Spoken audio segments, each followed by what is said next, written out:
Welcome friends, welcome to my channel just for student. আজকে আমরা এক্সেলের if formula সম্বন্ধে জানব। এই ইফ ফর্মুলা জানতে গেলে আমাদের কতগুলি চিহ্ন সম্বন্ধে অবগত হতে হবে, যেমন equal to,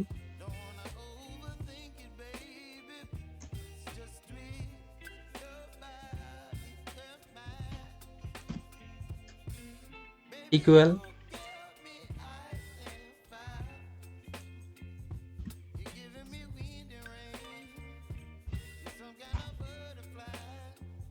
greater than, smaller than, greater than equal, smaller than equal.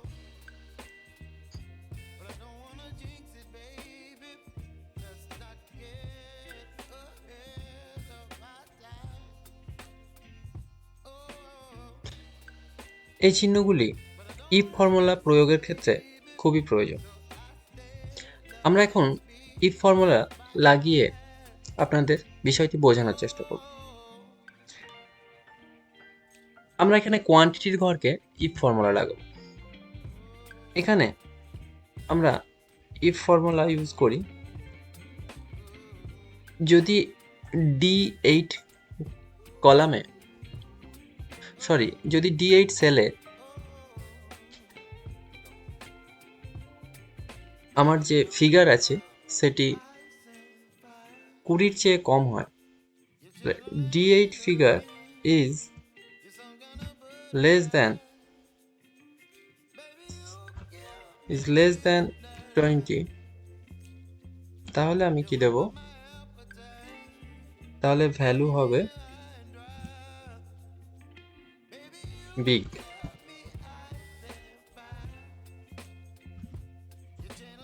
না হলে স্মল। Bracket close. আমরা এন্টার করব। আমরা কি বলেছি? ফর্মুলা বারটা খেয়াল করুন। ফর্মুলায় আমরা বলেছি D8 কলাম যদি 20-র চেয়ে কম হয় তাহলে বিগ হবে। 20-র চেয়ে কম হলে বিগ হবে, না হলে স্মল হবে। তাহলে আমরা 20-র চেয়ে কম 20 সহ ধরি এবং এটাকে যদি আমরা 21 করি,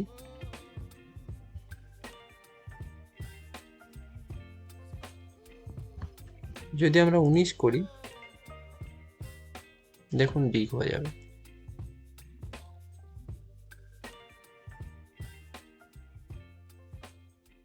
তাহলে D8 কলাম 20-র চেয়ে কম, সবসময় যদি কম হয় D8 কলাম 20-র চেয়ে, তখন সেক্ষেত্রে বিগ লেখা উঠবে। আর যদি 20 বা 20-র থেকে বেশি হয় সেক্ষেত্রে ওটা স্মল হবে। আমরা যদি 22 করি স্মল হবে, কিন্তু যদি আমরা 18 করি বিগ হবে। এখানে আমি সবগুলোর ক্ষেত্রে যদি এটা ইউজ করি, তাহলে যেখানে 20-র চেয়ে কম বা বেশি আছে সেখানে ফিগার চেঞ্জ হয়ে যাচ্ছে। ঠিক তেমনভাবে আমরা যদি এটা ইউজ করি গ্রেটার দ্যান, তাহলে সব উল্টো হয়ে যাবে। যেখানে স্মল ছিল সেখানে বিগ হবে, যেখানে বিগ ছিল স্মল হবে। মানে এখানে বলছে যে যদি আমার D8 কলাম 20-র চেয়ে বেশি হয়, তাহলে 20-র চেয়ে বেশি মানে সবসময় 20-কে ধরতে হবে।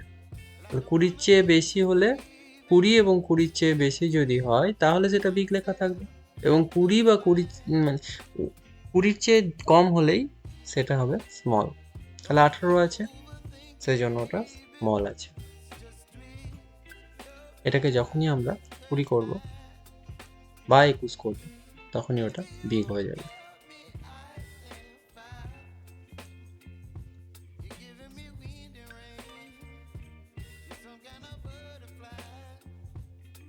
এবার গ্রেটার দ্যান ইকুয়াল টু ফর্মুলাটা দেখবো আমরা।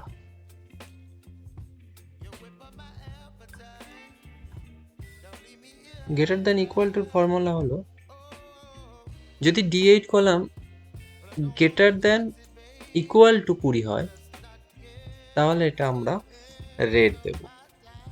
মানে যদি ওই কলামের সংখ্যা আমার GREEN দেব। যদি D8 কলামের সংখ্যা আমার 20-র চেয়ে বেশি অথবা 20 হয়, সেক্ষেত্রে রেড হবে, না হলে গ্রিন হবে। তাহলে 20-র চেয়ে বেশি বা 20 হলে তাহলে রেড হবে, আদারওয়াইজ 20-র চেয়ে কম মানেই সেটা গ্রিন হবে। যেখানে যেখানে গ্রিন আছে সেখানে সেখানে 20-র চেয়ে কম আছে। বোঝা গেল? এবার আমরা যদি শুধু ইকুয়াল টু ইউজ করি, কি বলছে এখানে, D8 যদি 20 হয়, D8 যদি 20 হয়, মানে 20 হতে হবে, তবেই রেড হবে, আদারওয়াইজ গ্রিন হবে। তাহলে আমরা দেখি, এটাকে টেনে দিই। দেখুন সব ঘরে গ্রিন হয়ে গেছে, কারণ আমার এখানে একটা মাত্র ঘরে 20 আছে। আমি এখানে এই ঘরটাকে যে 20 করে দেবো, দেখুন ওটা রেড হয়ে যাবে। তাহলে বোঝা গেল যে ইফ ফাংশনটা শুধুমাত্র এই কটা চিহ্নের উপর ডিপেন্ড করে, আর এই কটা চিহ্নকে আমরা যদি ঠিকঠাক বুঝে নিতে পারি কার কী কাজ, তাহলে আমরা ইফ ফর্মুলা যে কোনো জায়গায় ইউজ করতে পারি। আশা করি আজকের এই এক্সেলের টিপসটি খুব ভালো লেগেছে। আমরা পরবর্তীতে অন্য ভিডিও নিয়ে আবার আপনাদের সামনে উপস্থিত হবো। আজকের মতো ধন্যবাদ।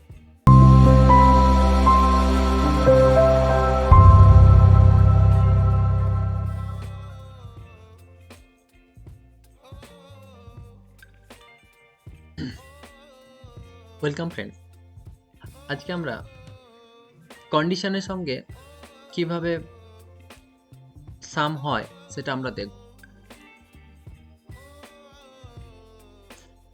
আমরা এই কোয়ান্টিটিটার টোটাল করব, সেটা আমরা অটো সামে গেলে অটোমেটিক্যালি হয়ে যাবে, কিন্তু আমরা এইভাবে চাইছি না। আমরা চাইছি আমি যদি এখানে কোনো আইটেম লিখি, যদি আমি রাইস লিখি,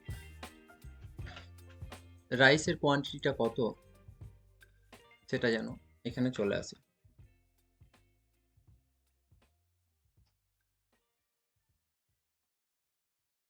এখানে যদি আমি উইথ লিখি, উইথের কোয়ান্টিটি কত সেটা যেন চলে আসে। সেটা কিভাবে আসবে আমরা সেটা জানবো। আমরা টোটাল কোয়ান্টিটি যদি এখন এখানে বলি আলাদা আলাদা করে বলে দিতে, সেটা বলতে গেলে আমাদের অনেকটা প্রবলেম হবে। তাই এটা আমরা কিভাবে ফর্মুলার মাধ্যমে করব সেটা আমরা দেখব। তার জন্য প্রথমে আমরা এই ঘরে যেহেতু চাই আমাদের উত্তরটা, আমরা এখানে ফর্মুলাটা দেব DSUM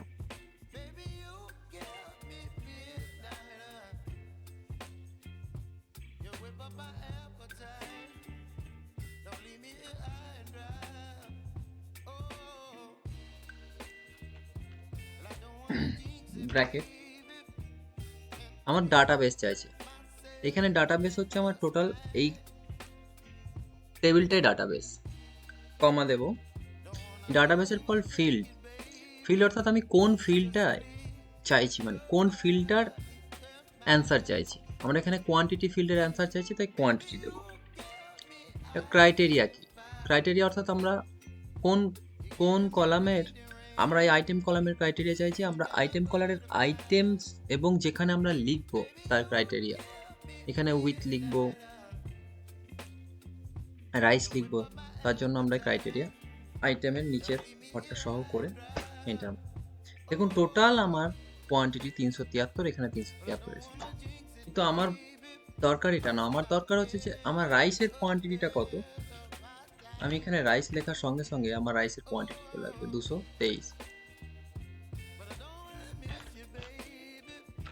কোয়ান্টিটি চলে আসবে 150, মানে 150। তো আমরা খুব সহজেই, যখন প্রচুর ডেটা থাকবে, অর্থাৎ 2000, 3000, 4000 ডেটা থাকবে, সেখান থেকে আমার ফিল্টার করে অটো সাম করা বা অন্যান্য সূত্র দিয়ে অটো সাম করা থেকে আমার এই DSUM সূত্র এক্ষেত্রে খুব বেশি প্রযোজ্য। আপনারা চাইলে আরো কিছু অ্যাড করতে পারেন এখানে টেস্ট করার জন্য। যেমন ধরুন আরো কোনো একটা,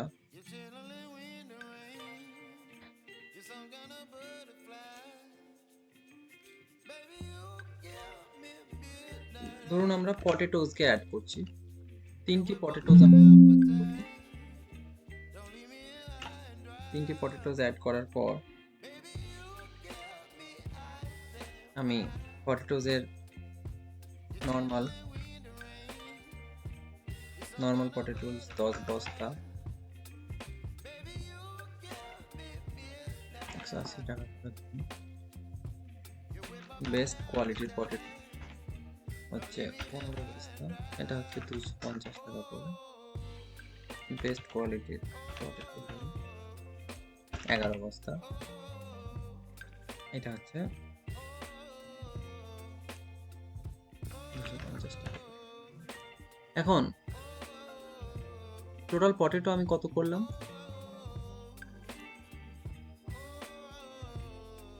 10, 15, 25, 25 আর 10-এ 35, 36। তাহলে আমি এখানে যদি পটেটোজ করি, দেখুন 36 কোয়ান্টিটি অটোমেটিক। আমার এই ক্রাইটেরিয়ার ভিতরে বা এই টেবিলের ভিতরে আপনি যতগুলি দেন, যত আইটেম করুন না কেন, এখানে অটোমেটিক্যালি চলে আসবে। তো আশা করি এই টিপসটি আপনাদের খুব ভালো লেগেছে। আপনাদের হিউজ পরিমাণ টেবিলের কাজ করতে গেলে হিসেবের ক্ষেত্রে, বিশেষ করে বড় বড় কোম্পানির হিসেবের ক্ষেত্রে এগুলি খুবই প্রয়োজন। আপনারা নিজে ট্রাই করবেন। আজকের মতো এই পর্যন্ত। ধন্যবাদ।